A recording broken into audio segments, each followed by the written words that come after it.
ready to go almost. I'm adjusting shit. This is the Outlaw Apostle Podcast. I'm your host, Troy Neff. I am the fucking guy. And today, I am a grandpa. I became a grandpa on Saturday. And yeah, it was into Saturday. It was a little bit for my little girl to have her little girl. And I had been waiting for that. And it happened. I, of course, jumped on an airplane. Was that? Did I say? Yeah. I jumped on an airplane here on Sunday morning. It was an experience flying from Phoenix to Nashville, but a good experience for sure. A good experience. And here's the thing. Here's what happened. Get to the airport and check in outside. Well, I already checked in. I mean, my bags. I did my bags outside. I love doing that, tipping those guys, taking care of those guys. And then went through security like there was hardly anybody in line. Of course, I get the priority lane, but even so, I almost didn't even need the priority lane because there were just not that many people. It wasn't that packed for an American Airlines flight. I traditionally fly Delta as often as I can, but they do not have a direct flight here to Nashville, and there was no way that I was under these current conditions going to do a connecting flight. No way. That just invites more motherfucking trouble. And so, yeah, I wasn't going to do that. So I did the American Airlines thing. Their first class just isn't as nice as Delta. Delta really takes care of you, but everybody was nice. It was a good experience getting through. There were no delays. We board on time. We're getting ready to push back from the gate, and then what happens is you have we push back from the gate, and what you have is the pilot coming on and saying, they just got news. This had happened a couple days prior because of Nashville, where they did a ground stop. And basically what a ground stop is, it's a little bit different, right? Where they don't let flights really come in or out. They're redirected. Maybe they have to circle around, whatever, depending on the situation. And that can go on for a short period of time, or it can go on for a couple hours or whatever. But it had happened already for a couple hours. And we are told it's going to be 2.5 hour delay. Not 5 minutes later, because my God is good. And you make fun of that all you want, but we got the message. Everything was okay. We're taking off. And we did, and we landed on time. There was absolutely no delay whatsoever. And lucky for the people who flew with me that day, that they realized, well, they didn't realize. That's my whole point. But they're lucky that they were with me, because my God was getting me here to Nashville and made sure that happened. And so everything else went pretty smooth mostly. My daughter had a very, very long night, and she decided, hello, guys. Glad to have you join us. I'm telling a story about me just being a grandpa this weekend, and I'm so fucking excited. I'm a big baby when it comes to this stuff. I've already had some light little tears a couple times because it's so amazing.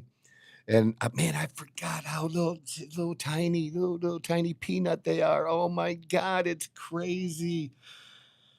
So I'm getting my car and everything, letting everybody know I'm here.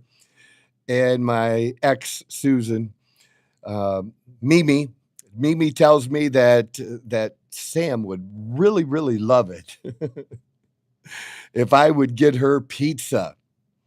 And you know what? At this point in time, you could literally ask for fucking anything from me. If you're my daughter, you could ask anything from me, and you're going to get it. And I'd have brought her the moon if she'd have fucking asked. But instead, I got 3 big pizzas for 4 people. And I got her a cookie.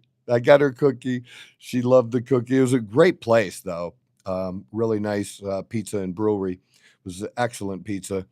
It's nice when they get that thinner crust when they get it, and they make it out of sourdough. And because they're a brewery, they use some kind of leftover stuff from that to make the crust. I don't know. It's really, really good.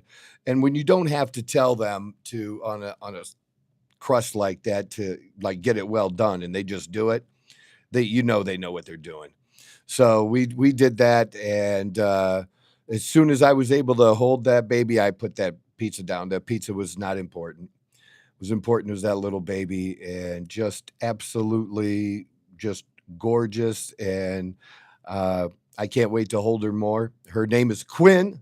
Quinn, and I was wondering where my daughter actually kept it quiet. Now, I knew she wanted to keep it quiet for most people, right? Thank you very much. Appreciate the likes and subscribes, and the rest of you, man. We are working hard over here. Okay, you want to see somebody make it from the bottom up who was not famous. You want to watch somebody make it from the bottom up, then follow this podcast, because we're figuring it out as we go. Leo is not with me today because I'm in Nashville, obviously, so I'm doing the show remote. But I'm putting everything into this to make it as professional of a show as I possibly can. So I appreciate that. Hit that like, hit that subscribe. We're putting a bunch of great clips out there that you can share with people, and maybe that'll interest them. The topics are wide ranging. They're most of the time, current events, things that interest me. And what interests me? I've always been interested in politics.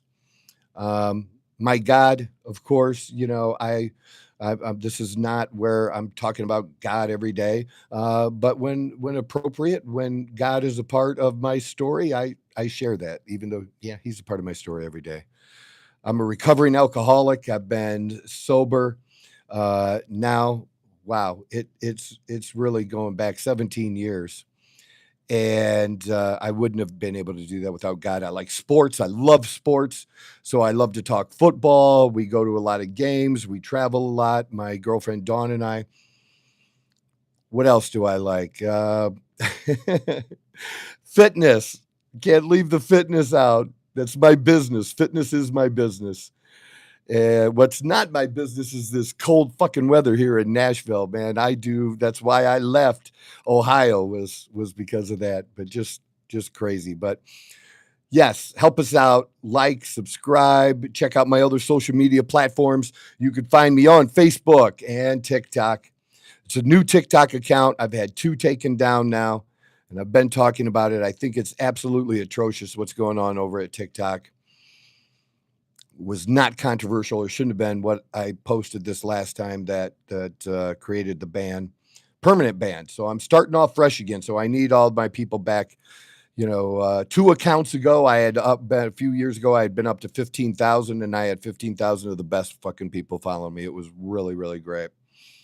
Is building that back up here over the last year and a half, 2 years, and now starting over again. It's the Outlaw Apostle Podcast. The Outlaw Apostle Podcast is where you can find me on TikTok and, of course, Instagram as well. So, and those other platforms are really the best one. X, they're really the best ones to communicate with me, get a hold of me.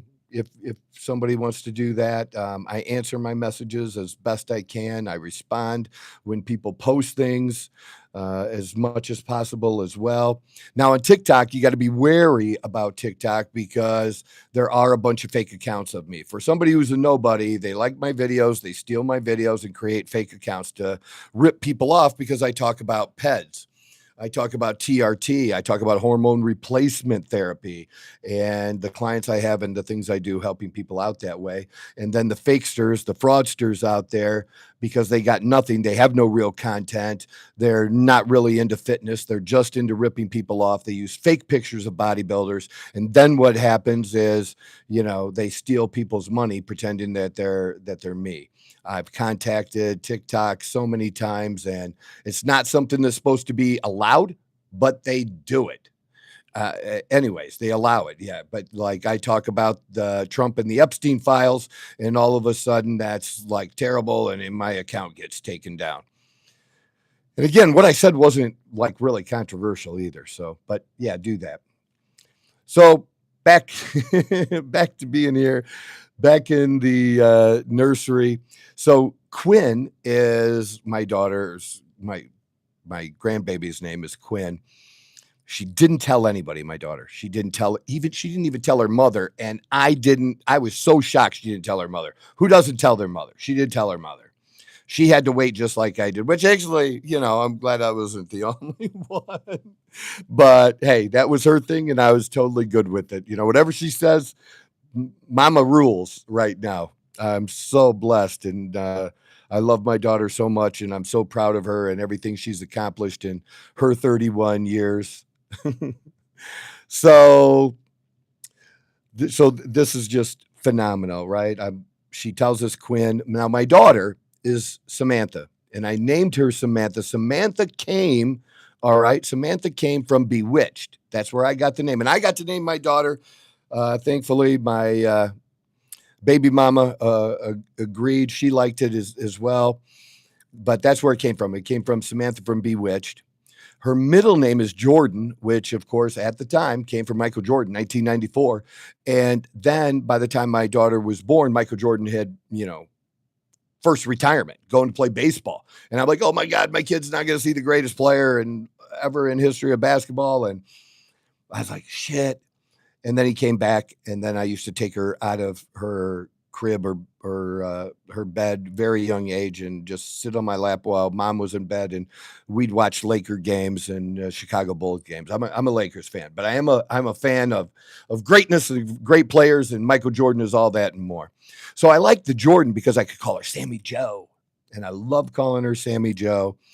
She changed her name. It's not just how she spells it. She spells it Sami. It's just a cute little thing she does, but getting to call her all that. And I just like that toughness of a Sam, and for business, it might, trip somebody up because they think Sam's a dude. And no, Sam's my really beautiful daughter who's very, very smart. And, yeah, so that was it. So she kind of wanted a similar kind of thing, like a neutral like that as well. And so where Quinn came from was Brady Quinn. And that's what I was thinking beforehand, like after I heard the name, but I didn't get a chance to ask her about it till yesterday. Where did it come from? It came from Brady Quinn. She grew up a Notre Dame fan. She is an Alabama graduate. And just so I really like that. Carolyn is her middle name, and Carolyn is her grandmother, Carol. And I think that's absolutely beautiful. In fact, her mom and I had talked about it, that I was hoping it was, and she said it possibly could be Caroline. And I'm so glad it was. Her grandma Carol meant the world to her, and they were very, very close. And when my daughter got her first tattoo that I took her to get, she skipped school. I think it was her senior year. Skipped school like someday in February. It may have been for her birthday. I don't know. But I took her to get her first tattoo with some flowers and just a nice little tattoo in honor of her grandmother. So that's the story. Got to hold the baby. They were very, very tired, and I would still be there holding the baby if they had let me. So just absolutely fantastic. She's getting some tests done here shortly. If everything is good to go, it looks like she's going to be able to come home today. And I am here in Nashville until Friday. So Wednesday's show is going to be done right here as well. On Friday, Leo is going to drop the video that is the interview with my girlfriend, Dawn Lyons, who is competing this coming Saturday in her first NPC show, and she's just been killing it. You rarely see somebody on their very first show. It's just so rare coming in the condition that she's in. And she just has been on point and even more. And the training that she's done, the posing that she's done, she's left no stone unturned. I didn't practice every day my posing, and it wasn't complicated posing, but I still should have been doing that when I did my first show back at 22 at the Kentucky Open. So I'm very proud of her. We used my past experience, my experience helping other people do that to really plan this out and give her the best opportunity to bring her very best, her very first time. And she is delivering on that. So great interview, because if you're trying to lose weight, other things going on with you, you're going to learn some things about that even if you not somebody who wants to be a competitor, but just wants to be healthy, because this is not she's not at a point, it's not something you can maintain and that it would be healthy to maintain. But the process of getting there, those processes are the same. The thing is, once you get there where you want to be and you just want to look good naked, you don't stop doing things, but you stop the process of adding more, doing a little bit more of this or a little bit of that, to get even leaner and leaner. So very, very good information. I think you're going to love it. And she killed that too. I didn't have any expectations. I know she's not a big fan, or hasn't, when we first got together, was not a big fan of doing videos. She's getting better and better at it on her own social media networks and stuff. So if you find me, you're going to be able to find Dawn somewhere on me on that page, and you can follow her as well, and encourage you to do that, especially you ladies. It's really, really excellent. She inspires a lot of people at 56 years old doing the things that she's doing, and I see it every day. I just literally see it every day. It's not just at the gym where people stop her. It's phenomenal, the response that she's gotten. So, hey, I appreciate y'all, and thanks for joining us. This is the Outlaw Apostle Podcast. I'm your host, Troy Neff. If you haven't joined us before, we're glad that you're joining us now. And I'm going to go through some of the events, some of the things that I've been thinking about over the weekend. Ah, I got to share this. I have to share this. One more, one more baby thing. Forgive me, forgive me. I can't show it to you right now, but next week we'll be able to show it, and it'll be on my social media sometime this week. So you're going to want to see this. I have a very, very good friend. And in fact, he's one of my best friends. We've been through so much together as adults and as brothers. We at times, we've had one time, but it lasted longer than it should have. We had a little bit of a struggle, but I'm so glad he is still in my life. He's an amazing friend, and his name is Mike Newcomer. He's in Miami now. He works for a billionaire. He's got the greatest job. If you're not a billionaire, you want to be my friend Mike. I swear to God, it's a great fucking life. And but Mike knows a lot of people. We've always built relationships and reached out, and just, I don't know. We're very much the same like that. Well, there's a very famous head football coach right now that he knew going back to the coach's days at Ohio State. And I'm talking about Marcus Freeman. And so those of you that know me and know a little bit about my story, you know that I grew up an Ohio State fan, but I converted to being a Notre Dame fan when my wife at the time, Susan, and I went to my very first big time football game, Michigan and Notre Dame. Again, I was an Ohio State fan. I was a frustrated Ohio State fan for many years at that point in time.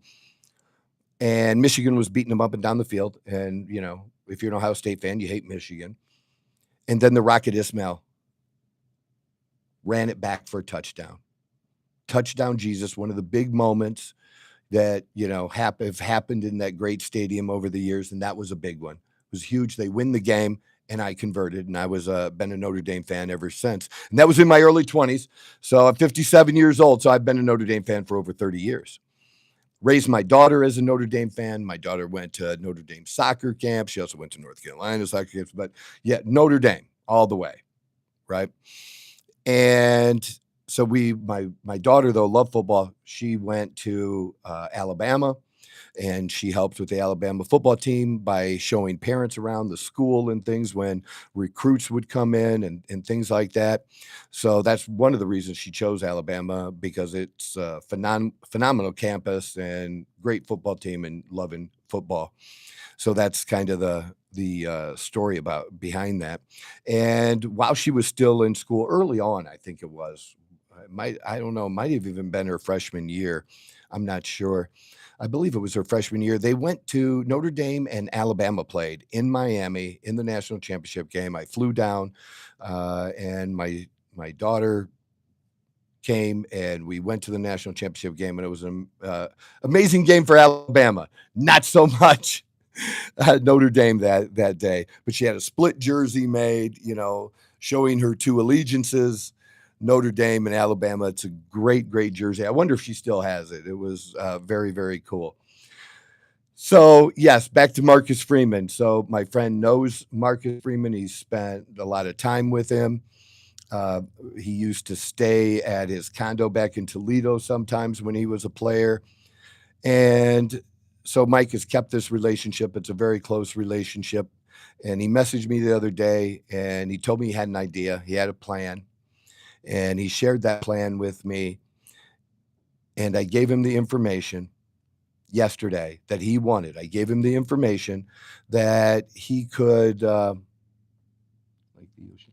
I don't even know what these stickers things keep popping up. Anyways, it's different when I do the show like this because I can read comments and stuff. So I do pay attention a little bit, you guys. So yeah, Mike, super close to him. He tells me to give him the information. We already knew it was a girl. We didn't know the name. And so Mike messages, I messaged Mike last night, and less than 2 hours later, a video come to me. I didn't think he'd get it done that fast. Notre Dame and the Fighting Irish had just played Saturday. Marcus Freeman is in his office. He's working on the Pittsburgh game, getting ready for the Pittsburgh game this coming week. And his buddy Mike sends him this information about me and my daughter. And Marcus Freeman sends us a very, very nice video where talks about us being Notre Dame fans and having this future little Notre Dame fan, Quinn, be part of the Notre Dame family, joining the blue and gold. And it was just so nice. It's something somebody doesn't have to do. And he's just a really, really great guy. And so I thank you, Marcus Freeman, for doing that for me and my daughter. We'll cherish that video forever and ever. It's one of those things that you get to brag about that's just fun, or at least I do. I love that kind of shit. And I couldn't be happier and love my dear friend Mike.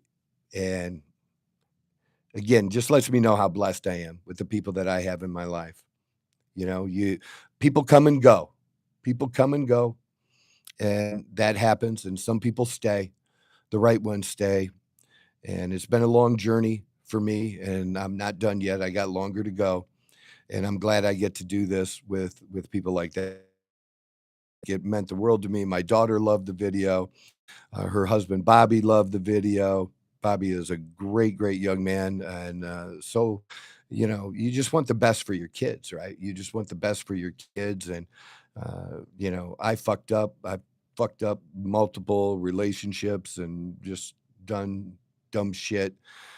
I've done a lot of good shit too, but you want to see your kids avoid, the mistakes that you make. You want to see them have opportunities as good and better than what you have. That's what most of us wanted. That's the American dream, right?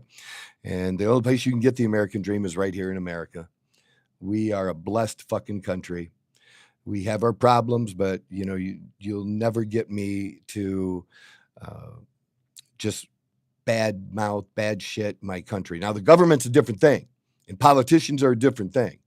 You can go after that, but the basic bottom line is what holds it all together is the foundation is the Constitution. The foundation is that even when we get off track, eventually we will do the right thing. We will get on track. And we've been off track, right? We've had some good things, some bad things happening with the economy over the last year. I think one of the big mistakes that our president has made was promising people that he was going to bring prices down. I think that was a mistake to say that because like I hold people to what they tell me they're going to do. I didn't ask him, say, dude, you going to bring prices down? I didn't press on that stuff. But when somebody tells me something that they're going to do something, well, I believe they're going to do it because why wouldn't I believe it? But then if they don't believe, if they don't do it, I care about people's actions, not words. I give two fucks about what words people do. If you continually do the things you told me you were going to do, well, that builds the faith, the trust in that person and then that relationship. And that's what I try to do. If I tell you I'm going to do something, I'm for sure fucking going to do it. And I've been known for that for years and years, no matter what was going on in my life. And people said, well, hey, Troy said he was going to, if Troy told you he was going to do that, if he told you he was going to be somewhere, he's going to be there. He's going to be there. Not that I've very rarely failed at that. Very, very rare. And in relationships, that's how I look at it. Like if I trust me until you have reason not to trust me. That's how it should be. And that's what I believe, just doing what you say you're going to do. I think it was a mistake for the president to say what he said because that's such a hard thing to do. Such a hard thing to do. What he should have said is, I'm going to stop the increases in costs going up. That's what he should, because that's what he's done. That's what he's accomplished. But getting prices down after they've been pushed higher over a 3-year period, 21, 22, 23, then they started coming down a little bit less and started, coming down, and it wasn't as high in 24. And now it's been, brought under control, that the increases have been between 2 and 3% overall for our economy, not the 9% peak that it was under Biden. And that's where things have gotten expensive. And that's why you still feel like you're not doing well. You're not doing well. That was done in 21, 22, and 23. That's when it was done. So I think the president would have been better off politically had he done that. He's done a bunch of great things overseas and things he said he was going to do and things he wanted to finish from things that he started. The peace that he's tried to bring around the world. I believe that the tariffs are going to be left in place if the Supreme Court doesn't leave the tariffs in place. If they take away that presidential power, it's not only going to hurt this president, it's going to hurt the country, it's going to hurt future presidents. It is an incredible tool that can be used, and America should be using its big stick. We should stop acting like we're not the big dog in the house and get back to being the big dog in the house.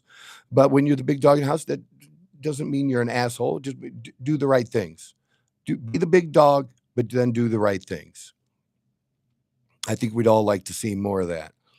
But I think at this point in time, going into next year, as far as next year elections go, I wasn't surprised on this off-year elections that Democrats won where Democrats should have won. Okay, there were very few, and they were only a handful of very small, much smaller offices, and most of which had little significance that changed from Republican to blue. But in the governor's races and in representative races and attorney general races, those are blue people in a blue state. Nobody's surprised. At least I wasn't. And the hand wringing by some Republicans, it's just something to say. It's just their take for something to say so that they can be controversial or whatever. For me, it is a nothing burger. But it could become a something burger. And here's how it could become a something burger. It becomes a something burger if something happens here in the future that we don't change. And that the number one word we're hearing over and over and over again, and you're going to get sick of over the next year, is affordability. So important, that things are the way that they are with billionaires and wealthy people. And the wealth gap, and there is a wealth gap, but there's reason for the wealth gap. The reason for the wealth gap is we don't know how to stop spending money. We do not know how to stop spending money. And when we went through these periods of high inflation, it does not affect the wealthy as much, and certainly not the ultra wealthy. And that top 10% of U.S. folks, income, asset wise, they got assets. So their assets increased in value. And the people in the middle and the bottom, they don't have as much assets. It's getting harder to get assets. It's harder to get a home. And so that gap just becomes bigger and bigger. So one of the things we have to do is we need to get rid of the deficit completely. And it shouldn't be a 4-year, 5-year, 8-year plan. There's no reason why we can't say, this was our expenditures this past year. We're not going to spend any more than we spent last year. Not all these always automatic 3%, 4% increases or whatever. No, because I really think where we would be now, and we'd be in a much better place if we went back to pre-pandemic, right? We go back to pre-pandemic levels of spending. Boom. We have no deficit. We're not adding to the 39 trillion, 30, whatever, so fucking big, that number. We're not adding to it anymore if we can do that. And that's the first step. And then we can work on ways and using tariff money or other things to bring the debt down, because that's the next part after that. But first, let's stop adding to the national credit card. Okay, that can go a long, long way to helping things get on a better track and making things more affordable for sure. But I think the president needs to take a break from it. Everything lately has really been about foreign countries, important things. Don't get me wrong, very, very important. I mean, we still have the Ukraine-Russia war, and it's important that that gets ended. But I think the number one priority that the president needs to just take up the mantle with now is, and because the Republicans have failed to do it, they failed to do it under him. They said they wanted to get rid of Obamacare. Trump backed them getting rid of Obamacare, and they couldn't get rid of it. You know why? They didn't have a fucking plan. Yep, the Republicans didn't have a fucking plan. Not surprised they didn't have a plan. Are you? Now, different people will say different things like I do on how you can bring down costs and different ways that things can be implemented and make things better. But government subsidies don't work. They make things more expensive. I mean, I don't know how many times you have to see it in your life, but I've seen it enough in 57 years that I know when you do this and this is the outcome. And that is the outcome. We did it in so many other areas that we've, subsidized and things got more expensive. It does not work. Obamacare was never meant to work. And all of a sudden, it's the Republicans' fault. It's the Republicans' party's fault. They're the reason. They're not the reason. I don't believe. I'd have to fact check it, and I'd have Leo doing that right now for me if if we were together. But I don't think Obamacare got a single Republican vote in the Senate. Not a single one, people. So we didn't create this mess. We didn't create the ACA. The ACA did nothing to help bring costs down, especially for the elderly who use a lot of healthcare, when it comes to Medicare and things like that, and drug prices.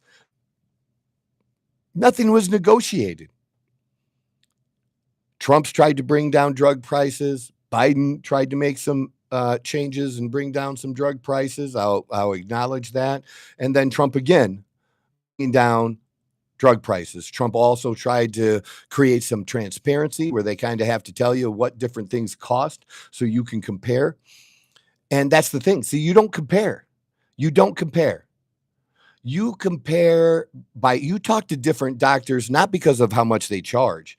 You talk to different doctors based upon the analysis of what they tell you that you have and what they can do to potentially fix it and who you trust. Well,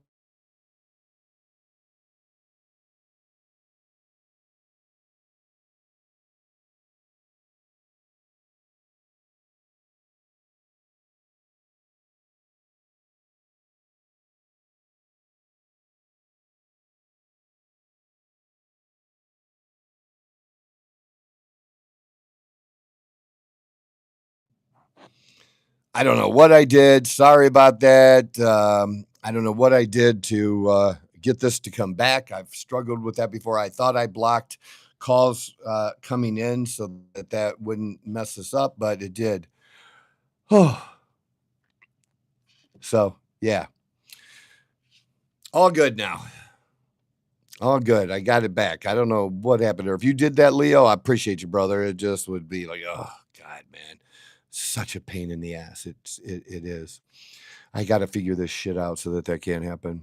I don't do it to myself anymore. I thought I had done that, but like I do this. I'm the guy that talks. Leo's the guy that makes it happen for me, and I'm blessed to have him. That we're on the same team and trying to make this as big and beautiful as possible. And you can help us out make it big and beautiful by hitting that like button, hit that subscribe button, share this with someone else. Check out our clips. We got a bunch of great shorts, a bunch of great clips. Check those out. Share those. I think we do a pretty good job of that, and we're putting out more and more. In fact, I got some last night. I'll be posting those this coming week too. So y'all just check out the other social media. Join us, follow us along.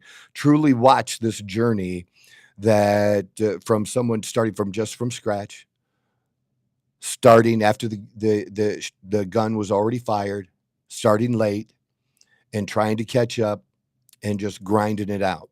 This is a grind. This is how I've been successful literally at everything in life. And Leo just shared again here. The Dawn interview is going up this week, so that'll be Friday. I think I mentioned that at the beginning of the podcast. You got to check out that interview. So I won't be live on Friday, but I will be live here on Wednesday. So come back and join us Wednesday as well. Now we got word, right? We have word as of yesterday. And I'm glad because it was going to be a mess at airports, man. I'm just hopefully everything's good, and because I'm leaving early Friday morning, so that if there are any issues, I still get back because of Dawn's contest on Saturday. So it's just crazy. Yes, hi guys. Glad to have you join us. Appreciate it. Glad to have you drop high. I can actually see it. I can see it now. Although Leo's done it in the studio now, where he puts it up, I can see some of it too as well, as good as I can with my eyes. That's why I have these, people. That's why we have these, right? But look, they announced yesterday that there's been a little bit of a breakthrough in the Senate, 8 Democrats joining the Republicans to get things moving along to reopen the government. And I was concerned. I was really concerned that the Republicans were going to cave, especially on the biggest issues, and they didn't do that. They did allow for some flexibility on some things, which I think is great. I think in a situation like this, neither side should get everything that they want. That's just not a thing. But allowing your opponent to hold a gun to your head, like they did, that we're not going to do this without this, and talking about $1.5 trillion, and then trying to tell us it was about healthcare. Healthcare was not $1.5 trillion problem, people. That was the other things in the bill. It was 68 pages. 68 pages. How many of you know that it was 68 pages of demands that the Democrats had? You don't get to make those kind of demands after you lose an election. You don't get to do that. But they tried it because that's who they are. That's who they are. If they win, they get whatever they want. If you win, well, they still want everything that they want. Well, life doesn't work that way. That's not it. We won. Our policies get a chance to be implemented. And Trump is truly trying to implement the things that he said that we voted for. That's how I want to put it. We voted for it. We voted for it. He's trying to give us the things that we said we wanted and that we voted for, and that he told us he would do.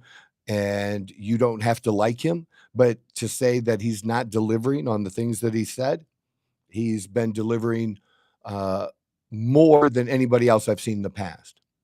And in some cases, he's tried. And it hasn't been a success yet, but he keeps trying. He keeps going. Just like with the war in Russia and Ukraine. Yeah, he said he was going to end it quickly. It hasn't ended quickly. But he's done more in the first 9 months of trying to make that happen than our previous president did in the whole time that the war went on for over 3 years. He did nothing to stop the Ukraine and Russian war. And Ukraine is not noble, people. Ukraine is not noble. I'm not talking about their people. You know, I always, you got to separate people from their governments. But it is a corrupt motherfucking country. It has been. That hasn't changed. Zelensky's a corrupt motherfucker as much as Putin is. Okay, he shuts down media. You people in media here in the U.S. complain about how you're treated. Go work under Zelensky's government, see how that works out for you. See what you can say and what you can't say and see what happens there, right? Yeah, try that shit. Now, so, but I do appreciate that the president just continues to try to make it happen and using sanctions, using tariffs, even as part of those sanctions, are additional screws that he can put to use to, move things along. That's why I think it's such an important tool for every president to have. Every president should be able to use that tool. I think the Democrats should say, you know what? That's really not a bad thing. Now they may not believe in tariffs as much as we do, but just know that's something that's in the toolbox. That if there's a Democratic president, that's something he can pull out of the toolbox too, to handle countries that are behaving badly, right?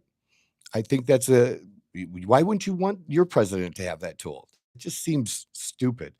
I think you would want that, and I want the president to have that tool. I'm okay with the tariffs, and none of the bad shit they told us was going to happen has happened. They've been all wrong, and many have been acknowledging it over the last few months as well.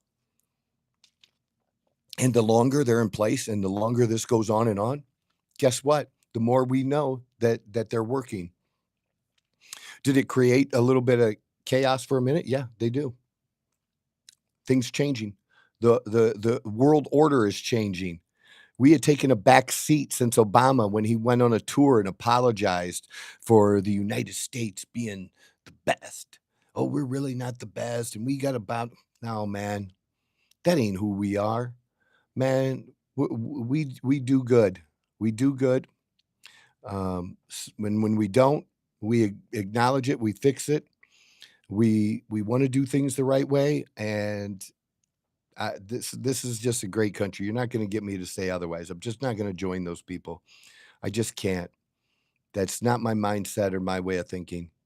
So, but I am excited, guys, that this is going to end because, especially for flying, and I didn't think they could keep it up much longer with the holidays like this. So I'm glad there's some sensible people on the Democratic side, led by Senator John Fetterman of all fucking people. We shake our heads here on the conservative side. MAGA, we shake our heads. I'm telling you, people, you non-MAGA people, I'm telling you that as a group, when I talk to other MAGA people out and about and everywhere in the country, we're like, could you believe John Fetterman? I thought he was like when he was campaigning that with his illness and sickness, that it was horrible. And what are you doing voting for him? He should have even dropped out. And he's done great. He's done great.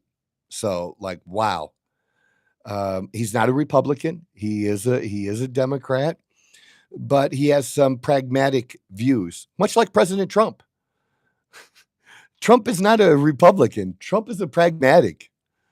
He is a conservative. He's adopted some of that, but that's you guys think of the old Republicans, and that's not who's running the Republican Party anymore. We finally took over, and we just let Trump lead us. But MAGA's been here. We've been here. We were tired of the old guard and the shit. And in fact, we dislike them. We dislike Republican never Trumpers more than we dislike you.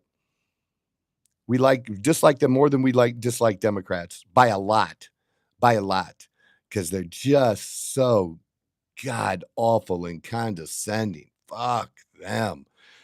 Ugh. Anyways, so I think it's great that you can do this, and there's going to be votes, but this thing about the healthcare, what it's shown us is that it didn't work. And the Democrats need to acknowledge that, and we need to force them to acknowledge that this was set up to be a failure. Obama pushed off the initial bad effects of Obamacare for 4 years so that nothing would, it wouldn't be horrible while he was in office. And they did that. And then the bills started piling up, and it's just gotten out of control. So the deal is, and this can't be a thing, people. It does nothing to control the cost of healthcare, and the insurance companies, just keep raising premium prices indiscriminately, taking that money, and they know well that the government's going to have to come up with more money. They're already paying it. Let's make them pay a little bit more. And so we're having a great deal of, you want to talk about a wealth transfer? Your tax money to these insurance companies. You're the same fucking people on the Democratic side that applauded the killing of a CEO of a healthcare company. These healthcare companies are getting rich. Healthcare, insurance, the whole lot of it, they're getting rich. Look at their stocks. All right. Look at what's been happening there and the money that they've been making. And of course, then, the CEOs are going to get paid. And you don't like that, but you applaud going after these CEOs. What about the system that's creating it? What about the system that's just totally fucked up? And it is. And I'm not for universal health care, but if you are, why shouldn't we have that discussion where we include everything? Include, ways that I think, include ways that you think, and throw out the best ideas and try to come to an agreement again and replace this monster. Replace it because it's horrible. It's horrible. We cannot continue down that road. It's just dumb. And the Republicans didn't create this crisis in healthcare. Democrats created it. Democrats created it. They created Obamacare. They've created these enhancements, extra subsidies during COVID, and they set a date for them to expire. And they could have fixed it before this, but instead they wanted to use it as a way to say Republicans suck and blame the Republicans, which means you think they care about you. People always saying to me, "You think Trump cares about you?" I think Trump cares about the country. I do. And I think one of the good things about Trump is that because he's such an egomaniac, okay, part of that is he wants to be known as a great president. So he wants to do great things for the people. And we benefit from that. That's a mindset that we can benefit from. So that's my take on that. But for the rest of y'all, for you Democrats out there, oh my God, you got to acknowledge that this is just not good. It's not good. And you can't continue to let the extremists run your party. We have extremists. I don't like that they're even included or even be known in the Republican Party, but we don't let them control shit.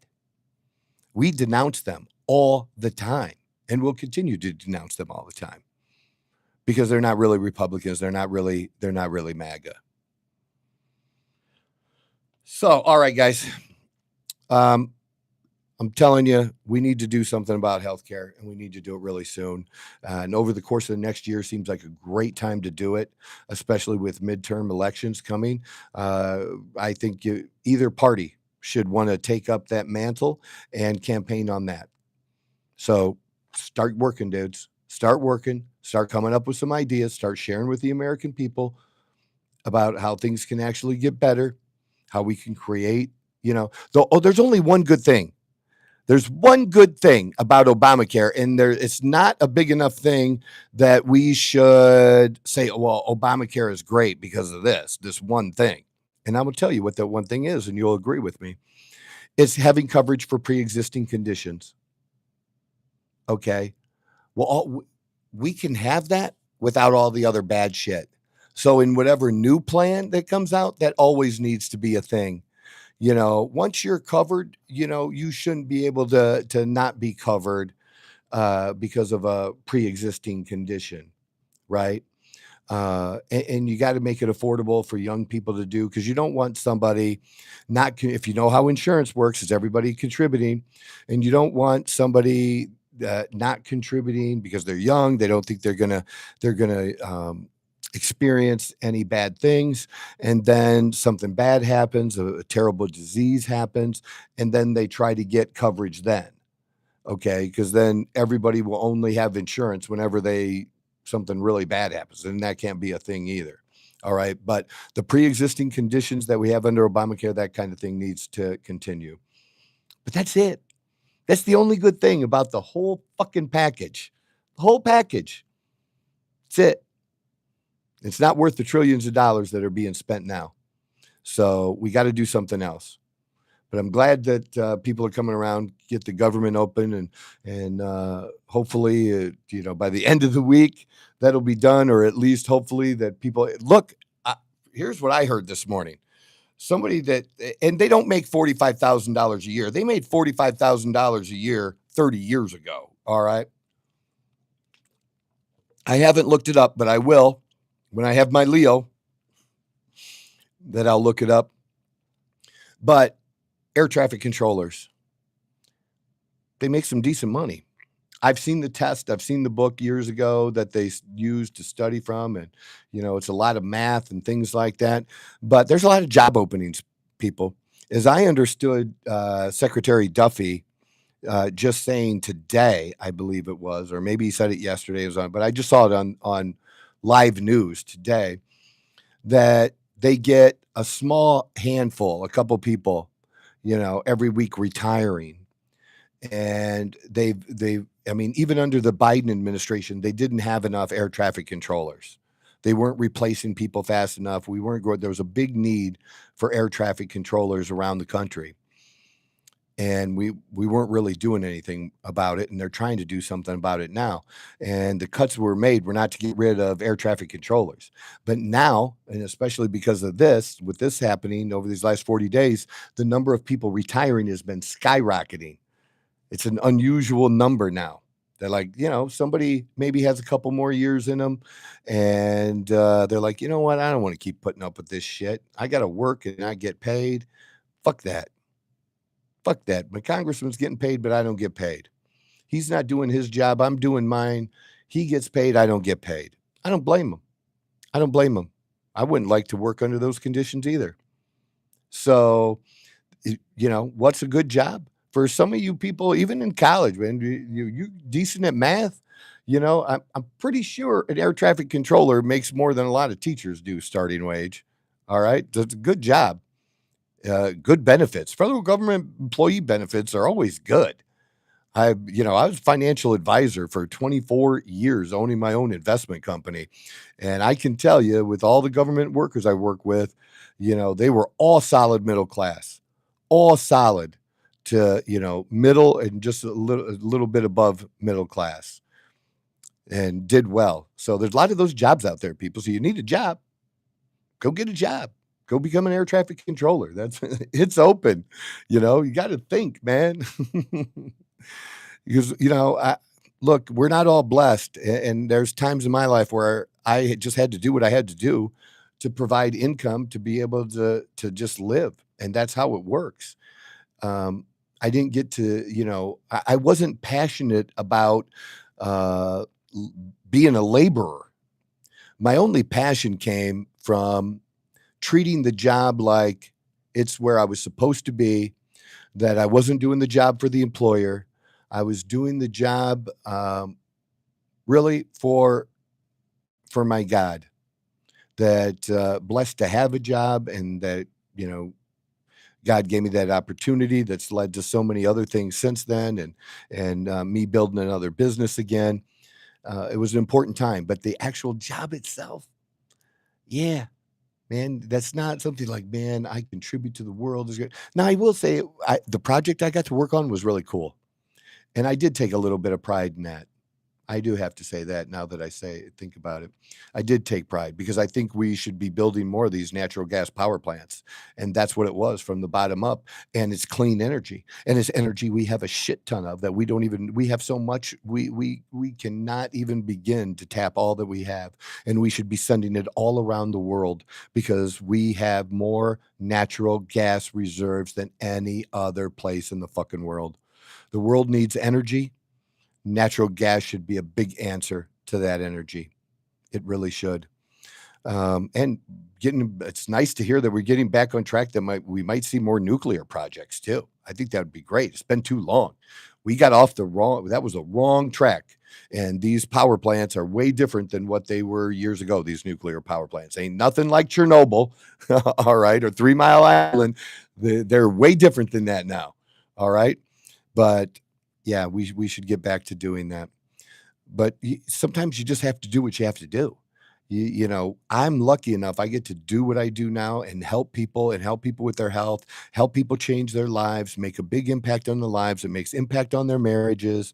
It makes an impact on how they feel and just guys telling me that now they have the energy to not only go to the gym, but to be there for their kids, to be there for their spouse in ways that they hadn't been recently just because they were exhausted, because their hormones were all out of whack.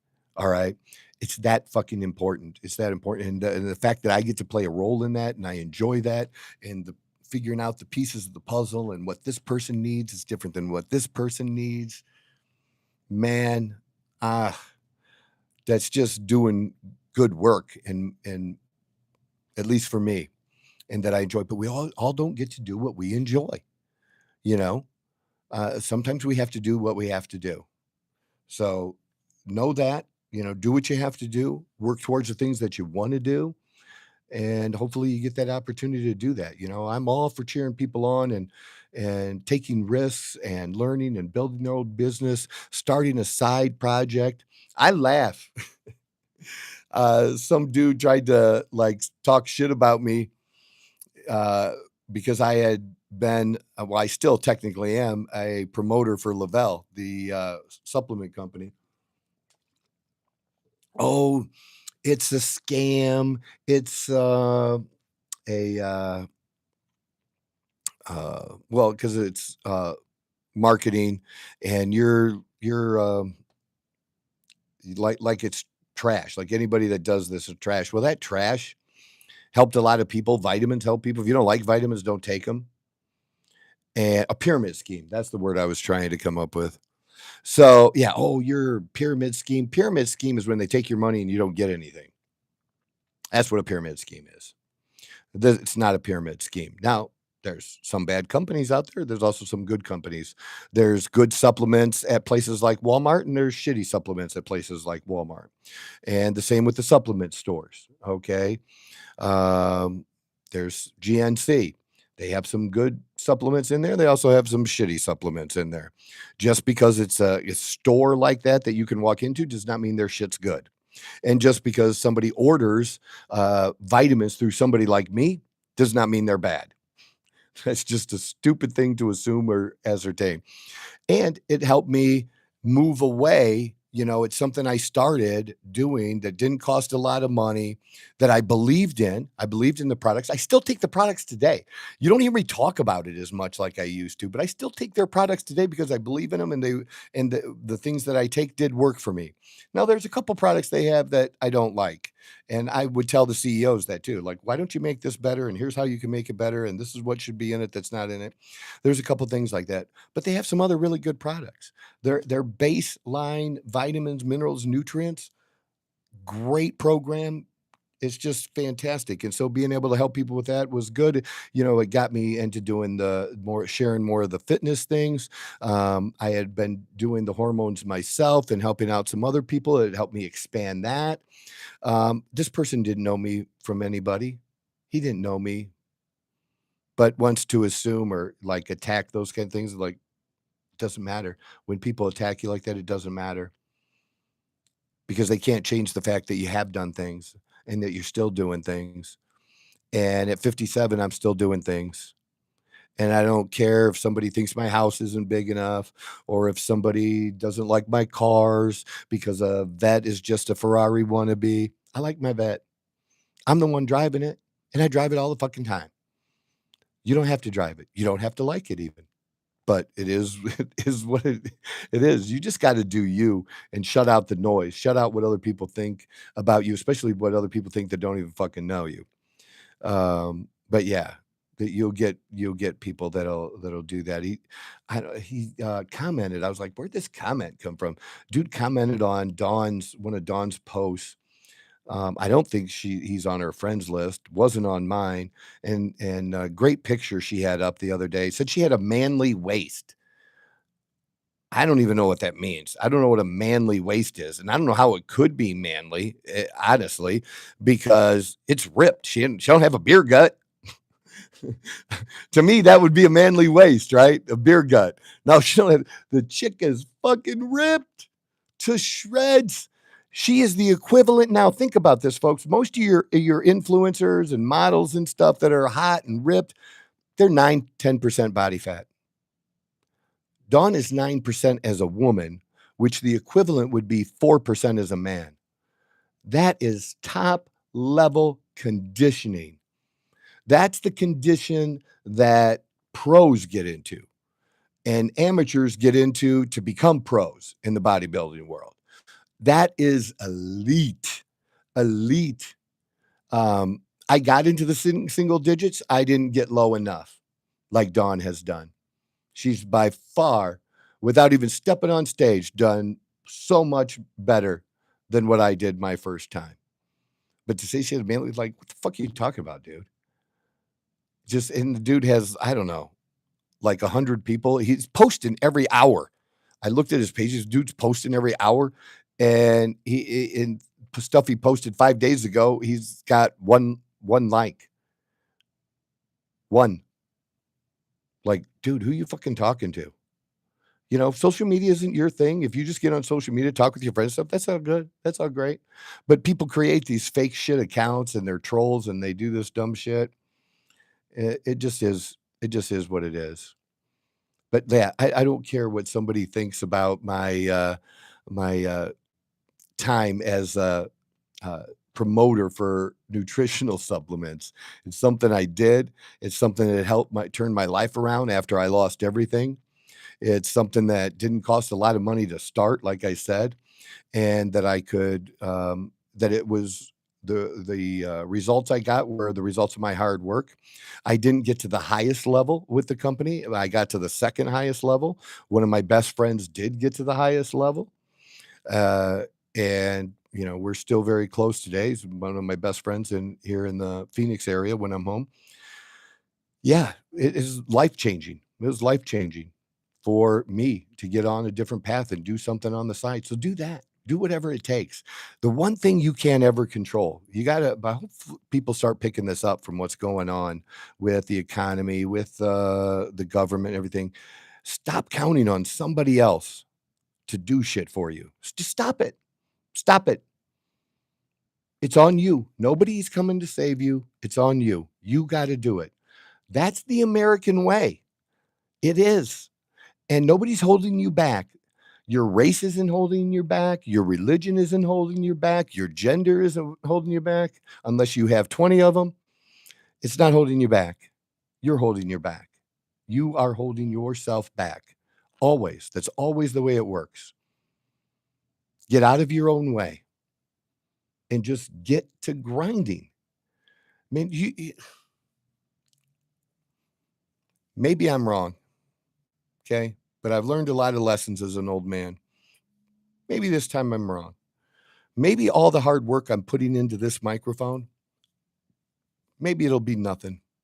It'll just be me spending my own money and just trying to do this and because you have no idea what this costs to do and what I've put into this for what Leo and I do. You have no idea. Most people don't do that at the beginning like we have. But I knew enough about it. I knew enough about myself and doing radio. I knew. And I also knew it was going to take some time. And I told him that up front. I'm not going to bail, man. I'm not going to bail when it gets hard. And our first goal was just to get to 20 episodes so that we could be in the top 1%. You can laugh at my 397 followers. You can laugh at that. Go right ahead. What you can't laugh at is the fact that 99% of people don't make it to doing a 20th episode, which is why I say I'm in the top 1%. The top 1% get to 20 and more. And we've done hundreds now. We got way over 100. We used to keep track, but the tracker thing and how many episodes and stuff has changed because we used to pre-record everything. And now we do all these lives. I don't know how many, what we're at, or even if it even post that episode, 193. We'd be 300 or something now because we're doing 3 a week. When you're doing 3 a week, besides, and then trying to do some other interviews on the side, that is 150. That is 150, right? So there, because there are 52 weeks in a year. That's how. Do the math. And we're grateful. We grind it out. Most people aren't willing to grind it out like this, especially not receiving a reward. It's costing me money. It's costing me money. Some people don't want to work because they're not getting a paycheck right at the moment. Here, I'm working. Not only am I not getting a paycheck from this, like I'm putting money into it because of what I think the potential payoff could be down at the end. And you got to take those kind of risks. And the number one thing that has made me successful doing different things was just my persistence. Just my persistence. Wasn't being the smartest. It wasn't because I was the best right away, but you become better. You become best as you continue to do it and do it and do it and do it and do it. That's how that works. Just like Leo's doing now with me and dealing with all of this and the future of this. This is a great space for him to be in what he likes and enjoys doing and having control of his own life and not leaving it to the government and mildly now to an employer because he worked full time. He's not working full time for that employer now because he's spending more time doing this. As this has grown and given him more ability and more income, he was able to reduce that. And at some point, he'll give that up. And then we're at 195 episodes. See, there we go. Thank you, Leo. See what I'm saying? Most people don't do that. So if you try to make fun of me on social media because of my YouTube account and having 397 followers, what I also have is 195 episodes in the book. And some of these people that get attention in podcasting, they're burnouts. They're flash in the pants. They are able to get some numbers initially because they're already well known, either as an athlete or somebody that's famous actress or whatever it is, or anything like that. They have some fame going in. They attract some listeners, and then they go because they just don't have the content and the fortitude or the grind to be able to push on and see what can happen. And others do. And we all don't get to start at the same place in the podcast world. I'm starting late and behind. Other people can come in and jump ahead of everyone else instantly because of the fame that they already have. Am I supposed to be mad about that? Am I supposed to curl up and cry like a little bitch? That kind of shit doesn't fucking matter. That kind of shit is not about what matters. What I'm showing you that they're not showing you is you can do this. And I'm not just talking about the podcast. I'm just talking about you can do this. You can do something that you really want to do. You can build a business, side business. You can grind it out. You can put it out there. Instead, you're coming up with excuses. Stop your fucking excuses. It might just be that you don't want it bad enough yet. You don't want it bad enough yet. People say they want it all the time. That's what Dawn and I do constantly and what we deal with when it comes to fitness and in health and losing weight. They want to be better. They want to be fitter. They want to be stronger, but they don't want it enough because they're not willing to do the things that they have to do. They're not willing to put down the alcohol. They're not willing to put down the junk food. They're not willing to work out 30 to 40 minutes twice a week. They're not willing to do those things. So that's on them. That's on you. That doesn't mean if you're not willing to do shit and participate, why should everybody else have to carry your ass?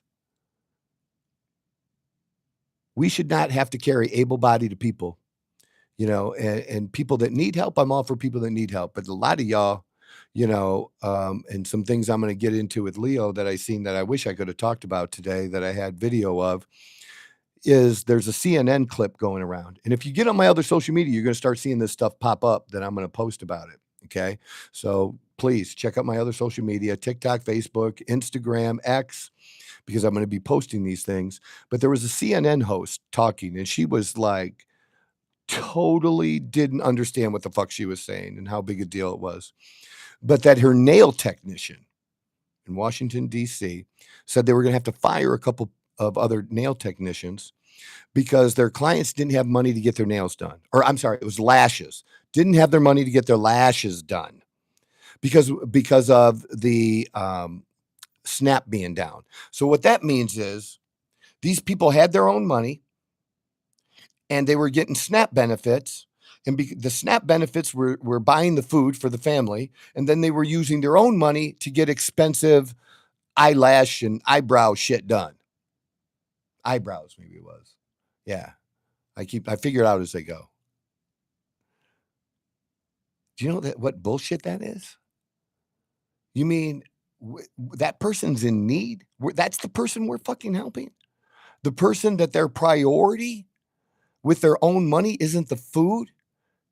And they're mad that they're not getting money to that you're not feeding them? Because if you fed them, if they got money, if they were getting their SNAP benefits, they'd be able to go get their eyebrows done.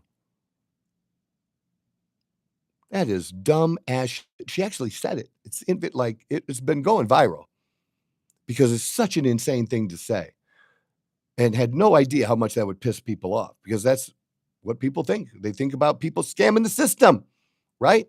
Scamming the system. Well, there are a good number of people scamming the system. And if you're able to afford fucking getting that shit done, you can afford, paying for your own groceries. And like what we're supposed to give money to people like that so that those people can go get their lashes done, their eyebrows done, and that those maybe we don't need as many technicians. Maybe you might have to find something else and broaden yourself out a little bit. But I'm not going to feel bad about that. Oh, because she was trying to explain how that ripples through the whole economy. That's like the same shit they say about illegals. Same thing. Oh, we need them. We can't be without it. So you got to work. You have to work, but that other able-bodied person doesn't. That's just bullshit. It is. So we'll be able to get to some stuff like that. I miss being able to do that when I do stuff like this, but we do pick up a lot of you when I do this. For whatever reason, the way it sends it out, people join us on the show. People made comments. If you made a comment, I really, truly appreciate you. And God bless you all. I am a blessed grandpa today. And obviously, I'll be sharing more about that here in the near future. And beautiful baby girl, baby Quinn. She is absolutely the world. And anyways, it's good. Life is good. God is good. I want you all to have a great week. The government, stop worrying about the government and just always do the things that are within your control. Be smart, check out things, know things, understand what's going on. But truly and honestly, what I really, really want you to do is I want you to concentrate on you. Because when you're better, everybody around you is better too. All right? God bless. This is the Outlaw Apostle Podcast. I'm your host, Troy Neff. I'm the fucking guy. Thank you, Leo.